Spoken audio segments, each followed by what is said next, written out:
There he is. Oh, and that's the nice studio I was in, right? This is it, my man. Oh, I'm surrounded by superheroes. I love the superhero stuff. Yeah. In case you don't know this next gentleman, how can I explain Todd? Oh, the glasses are on. How can I explain Todd Herman? For years, superstar coach behind the scenes, coaching professional athletes and billionaires, and finally started saying, you know what, I'm going to come out into the world and start training everybody and focusing and helping entrepreneurs. And Todd's, we've known each other at least 10 years. You've spoken at my events, and now we're in a small little mastermind group. It's myself, Todd, Chris Winfield, who was on either yesterday or 2 days ago, and Jonathan Fields, who's coming on in about 45 minutes. So, beautiful. Yeah, Jonathan's, we love Jonathan. So, Todd, here's what's coming. The book is going to be the best. Let's see it. This is the galley copy, everyone. This isn't the... Yes. And I got one of those, the alter ego effect. So that's what I'd like to talk about, Todd. So we got 15 minutes. Okay. Just lay it on us. For people who don't know, just give us like a 30-second, what the heck is the alter ego effect? And give us some practical things on how we could use this and live a better life. Yeah. So, and by the way, Todd Herman, everybody. Well, thank you very much.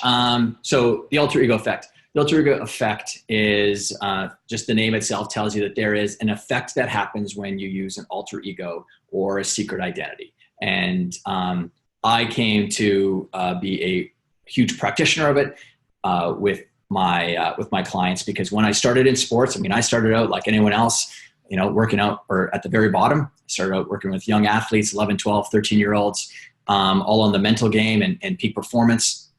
And my whole focus was, how can I get someone who has this storehouse of capability that they've worked hard for, actually get it to show up on the field of play when it counts? Because sometimes it's the classic, putting green, the practice putting green, or the driving range effect, where you're great at the driving range, but when you go out to the golf course, you just can't seem to hit the same shots. Well, the same thing happens for a lot of people in sports as well, and then in business, because it started to expand out. But when I started working with more and more athletes, I started to see that the people who were most consistent kept on saying things like, I step into a different version of myself, or I use a persona when I go out there, or I pretend to be this character, whatever the case is. And I was like, well, wait a second. I used to do that when I played sports as well. I played college football. I was a nationally ranked badminton player as well. And I was like, first I was like, oh, that's really cool. But then I would, wait a second. And I went through all my notes from all my clients, like this consistency of people using alter egos and then their performance being better than the people who just took their single self out on the field, showed this huge disparity. So I started creating a process for it. That's what we became known for in pro and Olympic sport. Took it out into kind of the regular world. And now I'm publishing a book. I've been doing doing alter ego stuff for 15, 16 years. But it's this. Human beings, there's this principle in psychology that we call enclothed cognition. Enclothed cognition is this idea that we all attach meaning and traits to things that we wear, right? So when we see someone wearing a doctor's coat, there's just an automatic meaning that we attribute to that person. It could be, and again, it's different for each person, but on the whole, someone who wears a doctor's coat is perceived as being smarter, intelligent. They might be confident as well. And so there's a great study that was done by the Kellogg School of Management a few years ago, trying to test this theory. And they brought a bunch of university students into a room, and they had them take this test. And I don't know if any of you guys have ever seen that one little thing that goes viral where it's the color of the number two, a color, and it's like red. It said red, but it's colored in yellow, or it's colored in green or blue or whatever.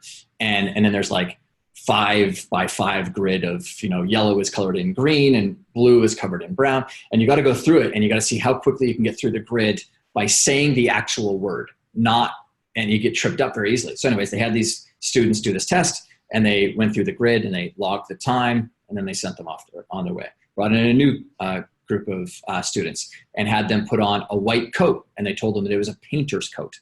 And then they do it. they track to see how many mistakes they're making, what their focus is like, concentration, and then they send them on their way.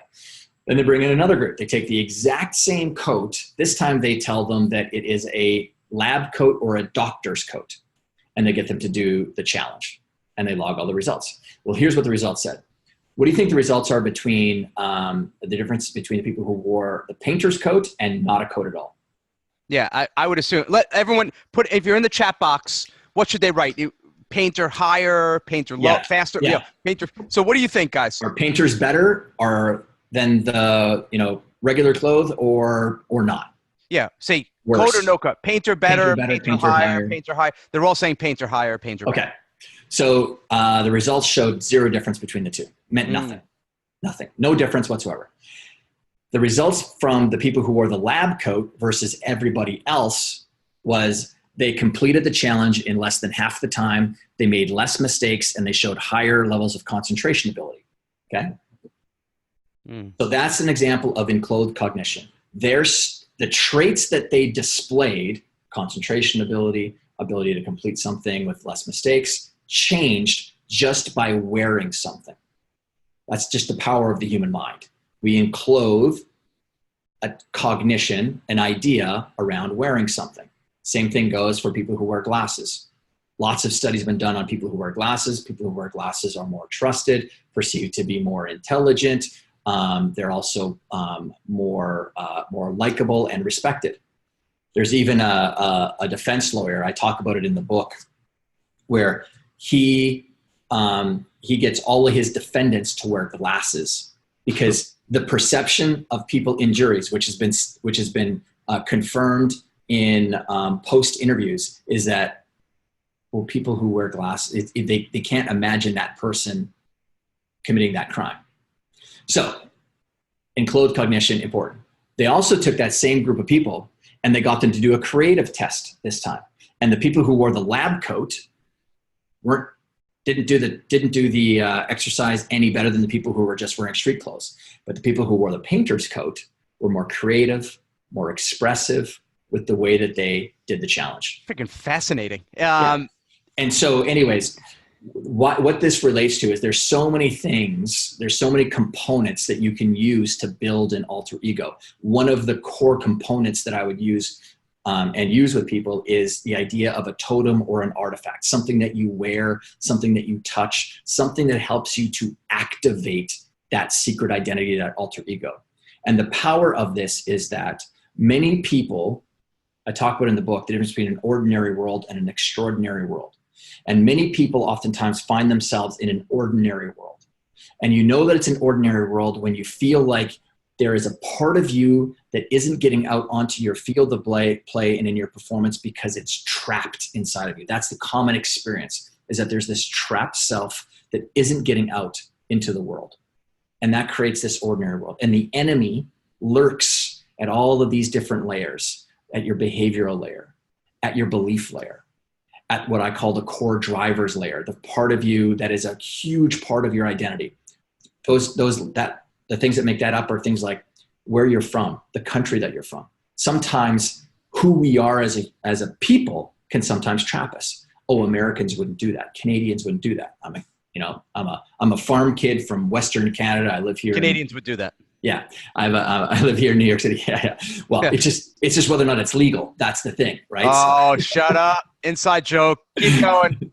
And so that trap, or Jewish people wouldn't do that, or my family's never been entrepreneurial, so why would I be an entrepreneur? And these things trap us. But on the extraordinary side, it's not that these things might not be there. There's just as many challenges and difficulties in the extraordinary world. But the power of an alter ego is it taps into the imagination factor of the mind. And because the brain cannot hold two competing concepts at the same time and allow you to act through two competing concepts, it will pick the more motivating, relevant one, or the one with the more resonant emotion inside of you, and it'll act through that. And so an alter ego, if I decide that I'm going to act more like Superman because I love that origin story of Superman. And right now I'm so caught up in what other people are thinking about me, and Superman wouldn't do that. Or, James Bond wouldn't do that. Or a lion or grizzly bear or panther wouldn't do that, then I'm going to take on those traits and act through those traits and activate them with something, a totem or an artifact. It's powerful. It suspends disbelief of a human being. Yeah, that is real. So is it the same thing? So let me give you an example. Even now, when I'm in here and I'm recording videos and I put on one of my rewind kind of jersey things, it feels a little kind of cool, retro rock and roll. I feel different than if I wear my button down shirt. So it's almost like when I put this on, I get in that zone. I know with you, when you're about to do the video, the glasses come on. Is that what we're talking about? Like stuff is it? If you act, So there's stuff that happens very unconsciously for us. What I'm talking about with the book and when we're crafting this is using the power of our creative energy, which is something that truly makes us unique. You know, the one thing that our capacity to love does not make us unique. There are other animals on the planet who can do that. The one thing that truly does make human beings unique on this planet is our capacity to leverage our imagination, our creative imagination, to create new worlds and possibilities for ourselves. No other animal on the planet can do that. We can make the classic a hell from heaven or a heaven from hell, right? And so it's being very intentional about who we want to be showing up on that field and not feel trapped because of the expectations of other people or playing down to other people because they're somehow more popular or more successful than you. Screw that. There isn't anyone who can come into my ecosystem and make me feel somewhat inferior.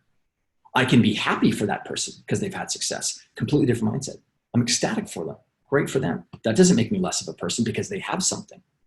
So, it's about really tapping into the intention of who we want to be showing up as. And so what you were talking about, so you're enclothing yourself in a certain state because of your rewind jersey, right? Like in the very beginning, when I started my business, I looked like I was 12 years old. I was so insecure about whether or not people were going to listen to me because who's going to listen to a 21-year-old guy about the mental game?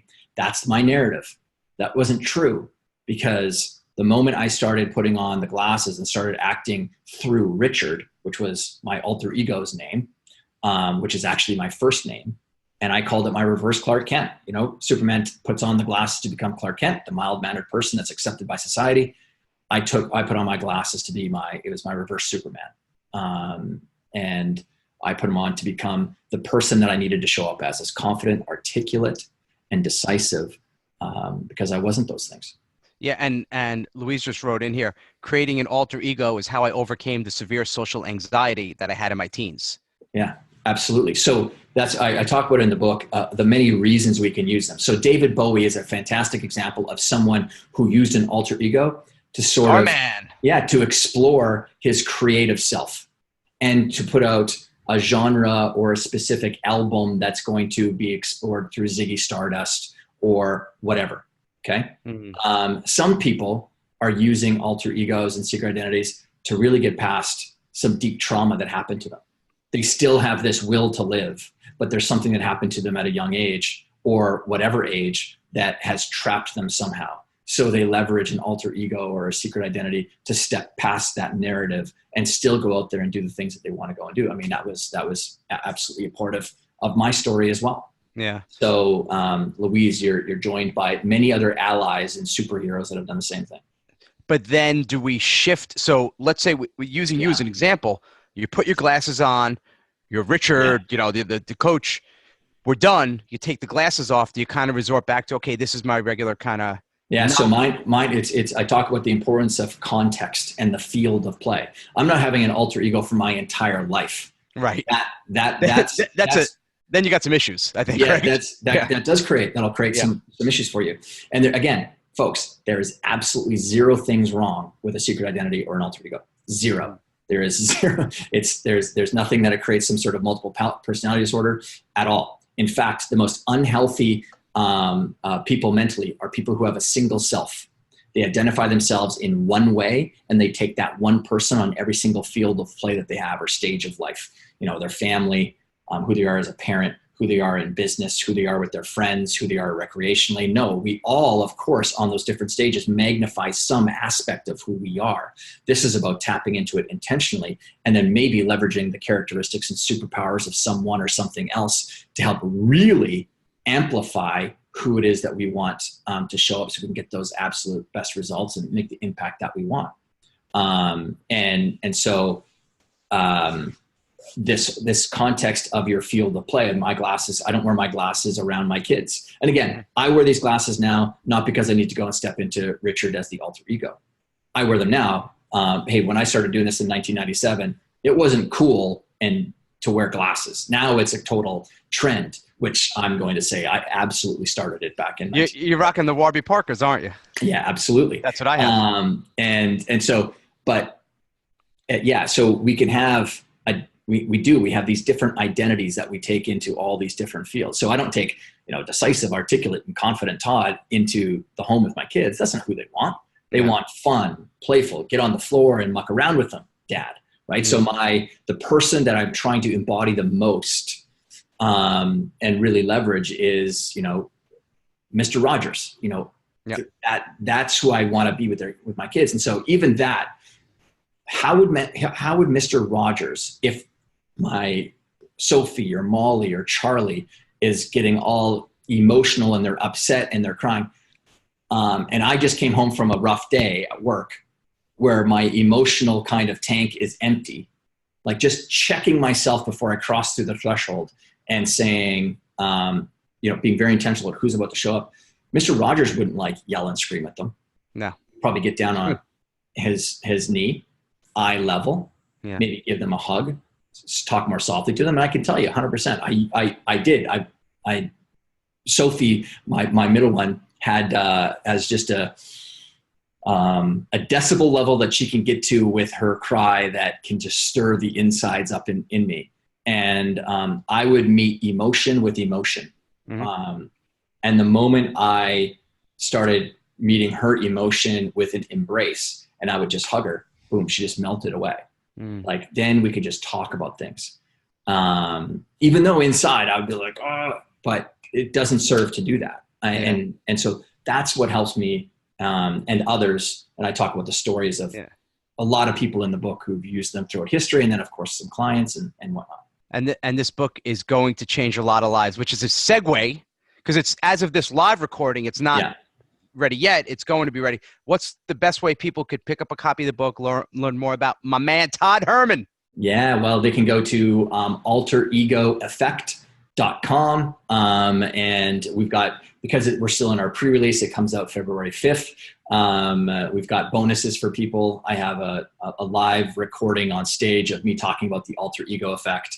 And so anyone who goes and buys on Amazon or Barnes and Noble and the links are all on the page there to direct you to the proper one, wherever you are in the world, come back and just give us a receipt and we'll give you the sneak peek of the first chapter, the audio of it, and the speech that I gave around the alter ego effect as well. Check it out. Alter ego effect. My good. Thanks, Todd. This was awesome. Thank you, man. Appreciate you.